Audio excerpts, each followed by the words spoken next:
Shalom. Call hello Yahweh, Bahashim Yahweh Shah, Bahashim Kodash. Double honors to the elder apostles of GMS, including the elders that came before them that taught us this truth. Shalom and salutations to all the brothers out pushing the word of truth and in sincerity. I'm the brother Yashawan with another lesson.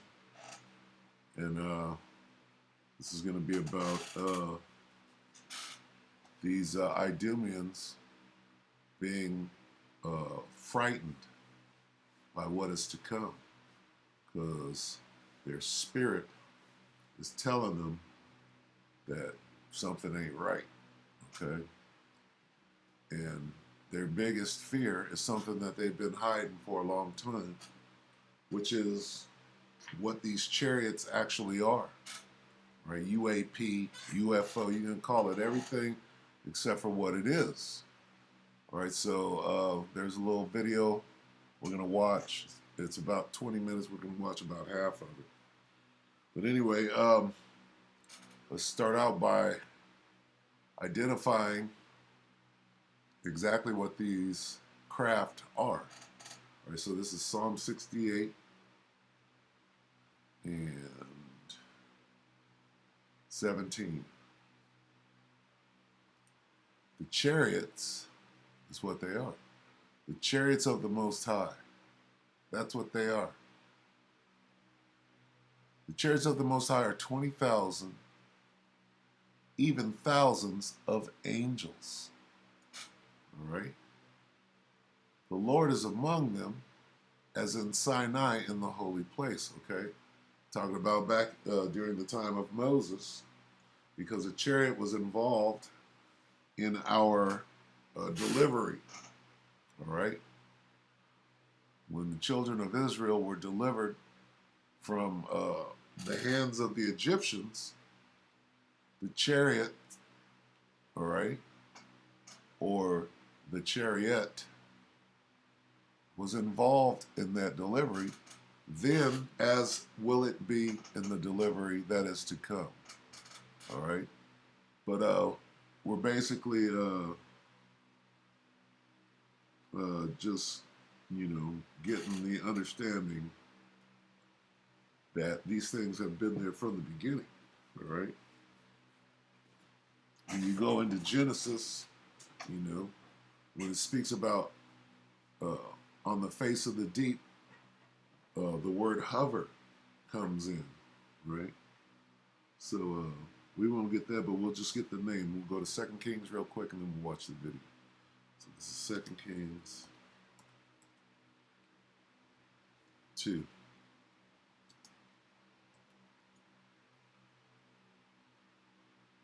We'll start at 9. All right. And it came to pass, when they were gone over, that Elijah said unto Elisha, ask what I shall do for thee before I be taken away from thee. And Elisha said, I pray thee, let a double portion of thy spirit be upon me. And he said, thou hast asked a hard thing. Nevertheless, if thou see me when I am taken from thee, it shall be so unto thee. But if not, it shall not be so. And it came to pass, as they still went on and talked, that, behold, there appeared a chariot of fire and the horses of fire, and parted them both asunder. And Elijah went up by a whirlwind into heaven. All right, today they would call that an alien abduction. All right, to scare you, make you think that something unnatural is going on. All right. 12. And Elisha saw it, and he cried, my father, the chariot of Israel and the horsemen thereof. So they understood what the chariots were back in those days. All right. Elisha understood. Elijah knew he was going to be taken up by a whirlwind. All right. And we can go further. We can go to Psalm 104. But right now we're going to watch this video, because these Idumeans are afraid now. They understand that they've been being lied to, and that very soon here in June is June. Ain't no microchip. Okay, so in June, they're supposed to refine their lie. come up with another lie, because the last thing they're going to do is to reveal what these chariots are. And they've always known. They know. Okay? Going way back. Medieval paintings and so on. All right, so this is Fran Blanche channel. Must be Fran up there. Blanche meaning white. Blanca. All right. May 19th, which is today's the 25th. This is about 5-6 days ago. All right, and the title is It's Official. What's official? UFOs are real. Okay, they're not UFOs. All right. They're IFOs. And of course they're real. All right, now, so what are they? All right, so you're still not, coming forth with the information. All right, and this is more disinformation. All right, let's listen to what this devil has to say.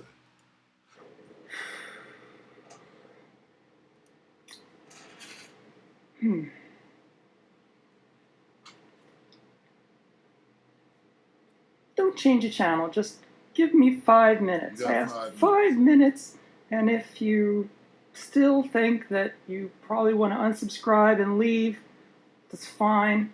Just give me 5 minutes. This is a hard one for me to wrap my head around, but she purports. Look at all the instruments. She purports to be a scientist, so she's coming at it from a scientific, point of view. JPL, Jet Propulsion Laboratory. Well, these craft have nothing to do with jet propulsion. All right? Listen to the devil. When I was a kid, back in the 70s, I was really into like UFOs and stuff. There was a show on TV called Project Blue Book, and I watched every episode, and it really keyed my interest. And there was another show called In Search Of, narrated by Leonard Nimoy, and they had lots of compelling and interesting and spooky stories about UFOs and stuff. And then, in the 80s, there's the Whitley Strieber books, and I read them, and it was like, wow, this is really out there. And then Unsolved Mysteries did lots of things about UFOs and encounters and stuff like that, and lots of video. And, and then a little later on in the 90s, there was the whole thing about crop circles, and I got a book about crop circles, and it was all this documentation and everything. I thought, this is really weird. And then there was even culminated on a TV show, I think it was 2020, an American news show, went over to England and did a whole thing about crop circles, and they had night vision cameras set up in this area where it often happened, and then it's like, while they're talking, they say, look over there, and they turn the camera to a field, and all of a sudden there's this huge, crop, art, punched into the landscape, just happened like that. And I thought, wow, that's really something. But then I thought, well, all this stuff, so much of it is, been debunked. Crop circles, they had, a couple books written about it, and then it got debunked, or partially debunked, because a bunch of locals claimed that they had made them and showed how they made them, and that they've been doing it for a joke for decades, apparently, and made thousands of crop circles just on a laugh. So, debunked? I don't know. And then, Carl Sagan talked about this a lot when he did Cosmos back in 79, 80, and he would say, oh, there's not a single shred of evidence, not the tiniest transistor. And, I took that to heart. It's like, well, all this anecdotal evidence, hearsay, people seeing things, some blurry photographs and stuff, it's just not enough. I'm a scientist. This is not enough. So let's just take all that I said, all that, Foo Fighters, and not that Foo Fighters, the original Foo Fighters, Betty and Barney Hill, and Area 51, and the Roswell. So take all that and just throw it in the trash and say it's all bullshit. And then I saw this.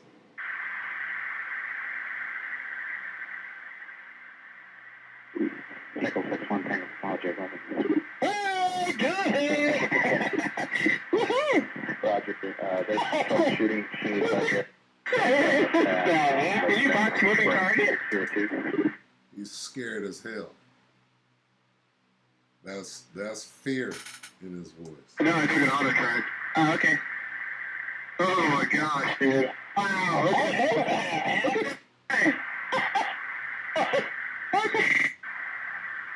Yeah. Come on, bro. There's a whole fleet of them. Look on the ASA. My gosh. They're all going against the wind. The wind's 120 knots to the west. Look at that thing, dude.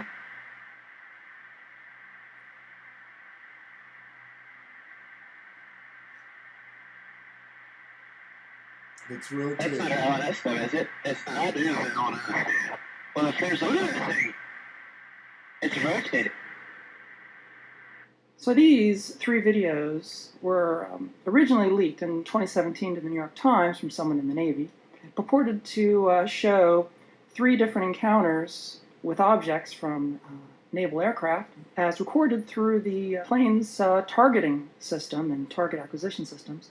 And these objects are seen in infrared and visible light. They showed up in radar.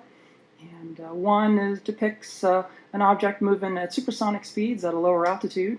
Another is an object which is pacing the fighters and doing like rolling around in midair. And another is being targeted by an aircraft at quite a distance, and it simply disappears. Fine, compelling. But last year, in April, the Pentagon was put under pressure from a number of groups to talk about those videos. And last April, 2020, the Pentagon released a statement where they said conclusively that yes, those 3 pieces of footage are legitimate, and they are actual encounters with unidentified craft. And the Pentagon said that yes, these objects are real, and we do follow them, and we don't know what they are. Okay. So, officially, the UFOs exist. Fine. So last August 2020, the Department of the Navy formed an unidentified aerial phenomena task force, or the UAPTF, to investigate encounters like this with military aircraft and commercial aircraft and such. And it sort of harkens back to the old Project Blue Book. Is it a real scientific group to really gather data, or is it really just to appease the public saying you got to do something about this? We don't know. But putting the capstone on this long story, a couple days ago, the pilots that shot that footage came out and talked about it publicly on 60 Minutes. They had 3 Navy pilots who talk about not only these recorded encounters, but others. And I wish I could just show you the whole thing in this video, but I put a link in the description. I can't copy it because this video gets slammed and you wouldn't even see it. So go and watch. Just don't take my word for it. Watch. Make up your own mind. But in that interview, the pilots all say conclusively, yes, there's no doubt that these craft exist, they're real, and we encounter them all the time. So they've been saying that for years, but losing their jobs, being knocked off, and various different things to quiet them down. And they knew the protocol was to not say shit and keep flying. All right, but now they've relaxed things, obviously, so that you could come out and actually, this has been going on for years, going way back, right? Since they've been going up in planes, all right? Because these things go all the way back millennia. So what? What's new? What's new is the devil got airborne, right? This devil, the prince of the power of the air, was able to, he got that download from the Most High, and the Most High let him up in the air, all right? One pilot said that in his stint in the Navy that there were periods of time when these aircraft, or I should say these objects, appeared in their airspace almost on a daily basis. And so these objects will come up on military radar, and jets would be sent out to intercept. And very often, if they could get close enough to them, they would turn on their weapon systems and get a lock on them and get some video. So these 3 released videos certainly are pretty good, but they're apparently by no stretch of the imagination the whole thing. I mean, apparently the military has spent decades accumulating data on these objects. And so that leads to the last part of this, which is that unbeknownst to just about everybody, unless you read a newspaper, last year in December, part of the huge emergency relief package that was passed, with like a 5,500 plus page tome. Because this is an emergency. Why is it an emergency? They know what is about to happen at the very top. Okay? That's still classified, the actual truth. Now they have to spin it. Okay? How are they going to spin it? They probably got Blue Beam ready. All right? Now they're going to tell their story and try to control the narrative and then make it so that they're the aliens or whatever. They're friendlies, or they're going to have a mock landing. What is this devil about to do? All right? When you project suddenly in June, we're going to tell you the truth, which you're not going to tell the truth. You've never told the truth. The truth is not in you.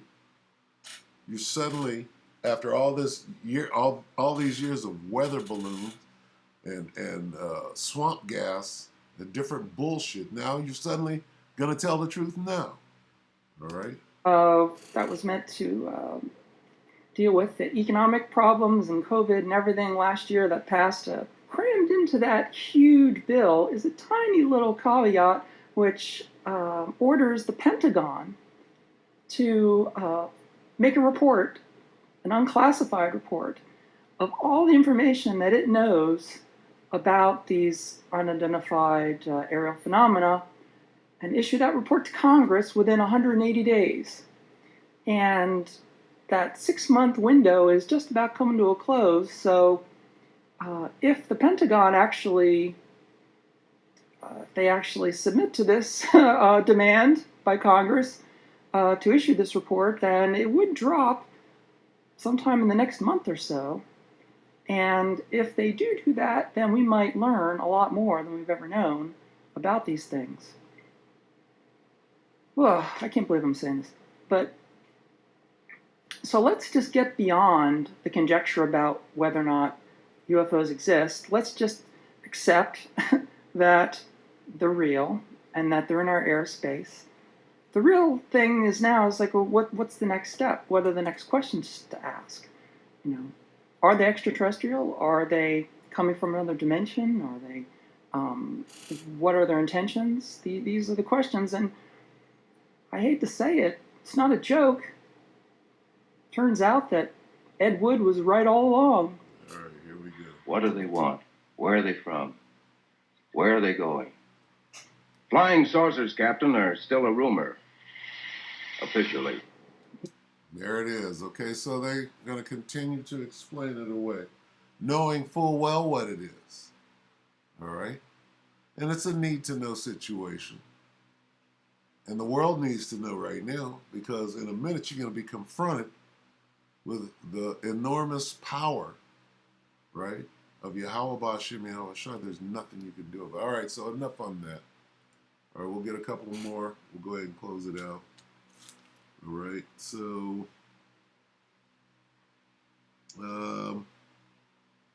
what we'll do is we'll get Exodus, because Moses was dealing with the chariots. Moses went up into the mount. This is Exodus 24.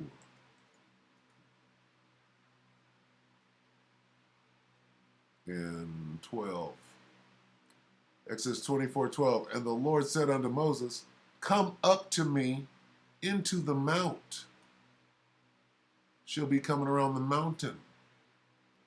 and be there, and I will give thee tables of stone and a law and the commandments which I have written, that thou mayest teach them. And Moses rose up, and his minister Joshua, and Moses went up into the mount of the Most High. And he said unto the elders, tarry ye here for us until we come again unto you. And behold, Aaron and Hur are with you, and if any man have any matters, do let them come unto them. Moses went up into the mount, and a cloud covered the mount, and the glory of the Lord abode upon Mount Sinai. And the cloud covered it 6 days, and the seventh day he called unto Moses out of the midst of the cloud. All right.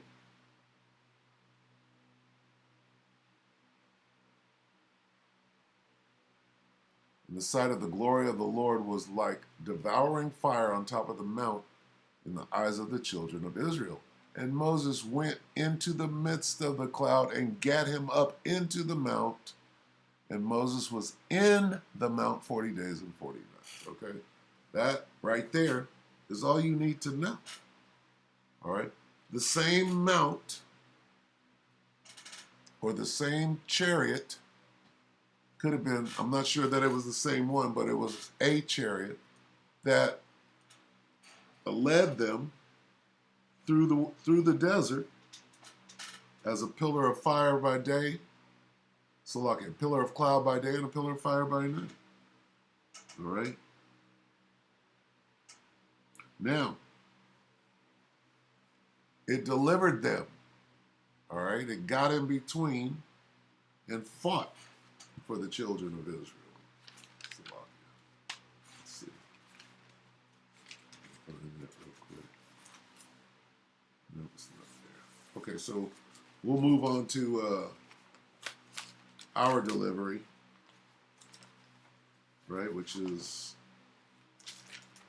right here, Revelation 11, all right?